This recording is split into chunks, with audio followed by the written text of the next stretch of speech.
Ya, berikutnya kita pahami gagasan fungsi bentuk akar. Nah, setelah fungsi kuadrat, sekarang bagaimana fungsinya kalau bentuk akar kuadrat. Dalam bentuk umum dapat dinyatakan sebagai fx sama dengan akar kuadrat dari gx. Kalau ini tidak ada 3, kalau ini 2 boleh saja disebut dengan akar kuadrat gx atau akar gx. Dengan gx juga adalah fungsi dari x. Nah, hal yang menarik dari fungsi bentuk akar kuadrat ini bahwa gx ini harus lebih dari sama dengan 0. Itu syaratnya fungsi terdefinisi. Artinya mengapa gx harus lebih dari sama dengan 0? Karena akar kuadrat dari bilangan real yang negatif tidak didefinisikan pada bilangan real.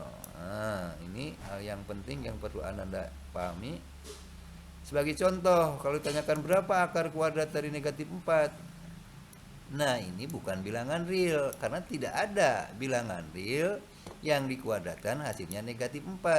Coba saja anak kuadratan 2 dikuadratkan 4, negatif 2 dikuadratkan juga 4. Tidak ada yang hasilnya negatif 4. Nah, selanjutnya gagasan ini mengantar pada konsep nanti yang akan Anda pelajari tentang bilangan imajiner. Berikutnya disebut dengan bilangan kompleks. Nah, tapi ini tidak digunakan sebagai semesta pembicaraan di matematika SMA. Nah, bilangan imajiner ini asal tahu saja didefinisikan akar negatif 1 itu adalah I.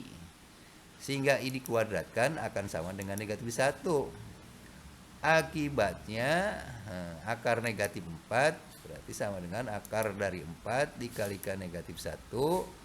Akar A kali B akar A kali akar B, 4 kali akar negatif 1, ini sama dengan 2I, karena akar negatif satunya adalah I. Nah, itu ya.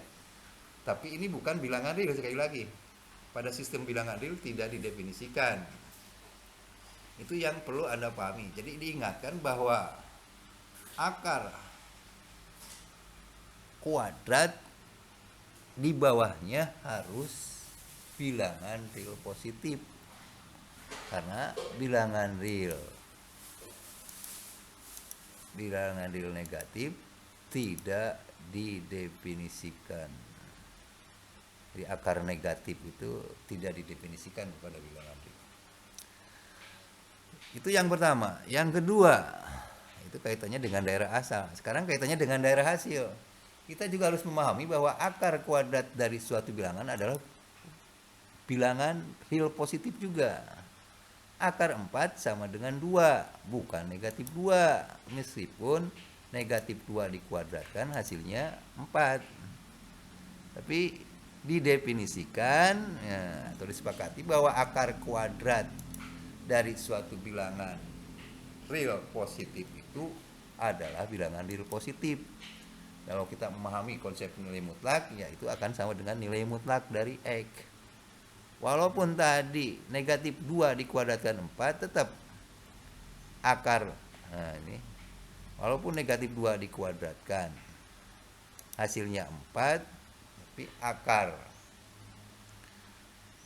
adalah nilai mutlak dari negatif 2, yaitu sama dengan 2.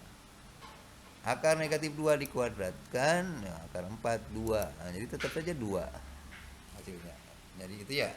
Jadi ingat bahwa di bawah tanda akar harus real positif, non negatif, lebih dari sama dengan 0 di bawah akarnya ini. Dan hasil dari nilainya pun adalah bilangan real non negatif, lebih dari sama dengan 0. Itu gagasan daripada fungsi bentuk akar.